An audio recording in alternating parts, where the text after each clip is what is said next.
You're listening to Beyond the Blueprint, the podcast from Athenian Group, where we provide wise counsel for sustainable results. I'm Alex. And I'm Sarah. It's great to be with you. Alex, have you ever been in a situation where you feel like you're running a race, but it seems like everyone on your team is on a completely different track, heading in different directions? Oh, I think everyone who has ever worked in an organization of more than, say, 5 people has felt that exact pain. You have talented people all working incredibly hard, but their efforts just aren't adding up. Right. They're working in parallel, not in partnership. That's the perfect description of the organizational silos we're talking about today. Yes. It's a challenge that stifles innovation and really kills momentum. And in today's environment, with the pace of change only getting faster, that misalignment is a massive risk. Absolutely. And that's why we wanted to dive into a fantastic article on this topic, written by our own SVP of Client Solutions, Tanyan Farley. Oh, Tanyan's piece. It's called Designing for Alignment, and it lays out a really clear and actionable blueprint. It really does. And it starts with a foundational first step that sounds simple, but is so often overlooked.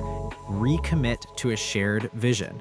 This is so much more than just a mission statement you print on a poster. Right. This is about leadership constantly and clearly reaffirming the purpose and the primary goals. It's about creating a North Star that every single department can see. I love that North Star analogy. Yeah. Because when that star is bright enough, cross-functional teams can orient themselves. Exactly. They don't need to be micromanaged on every decision because they understand the ultimate why behind their work. Right. They all have the same destination on their map. Exactly. But a map and a destination, they aren't enough if people don't have a way to work together to actually sail the ship. Okay. This brings us to the second pillar, which is my personal favorite because it's so practical. Enthusiastic structure for collaboration. This is the critical insight. True collaboration isn't just a happy accident or, the result of a one-off team building day. No. It has to be intentionally designed into the very fabric of the organization. That's it. We see this all the time in our program management work.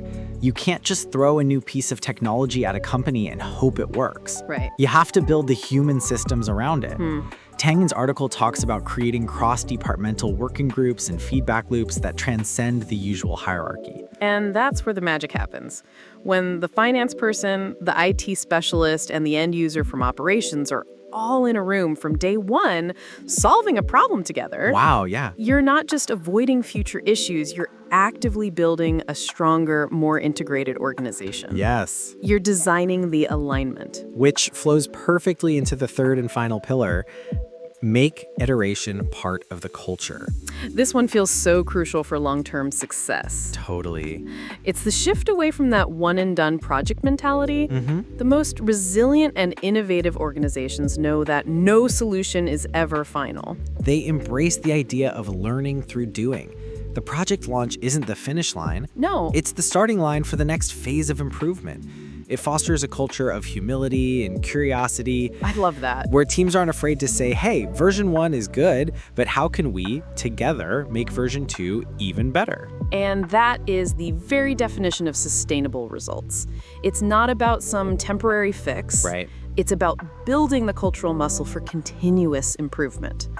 So you have these 3 powerful ideas: a clear and shared vision as a North Star, intentional structures that make collaboration the default, and a culture that embraces iteration. It's a powerful framework, and it really encapsulates the philosophy we bring to our clients at Athenian Group.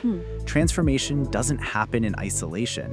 It happens when teams align, communicate, and move forward as one. So if this topic resonates with you and you're thinking about how to break down the silos in your own organization, we highly encourage you to read Tanyan's full article. You can find it, along with ways to connect with our team, on our website at atheniangroup.us. And as we close, we want to leave you with a question to reflect on. Now, here's a question we'd like you to think about. Okay. What is one small intentional change you could make this week to build a bridge between 2 different teams in your organization? I'm Alex. And I'm Sarah. Thanks for tuning in to Beyond the Blueprint.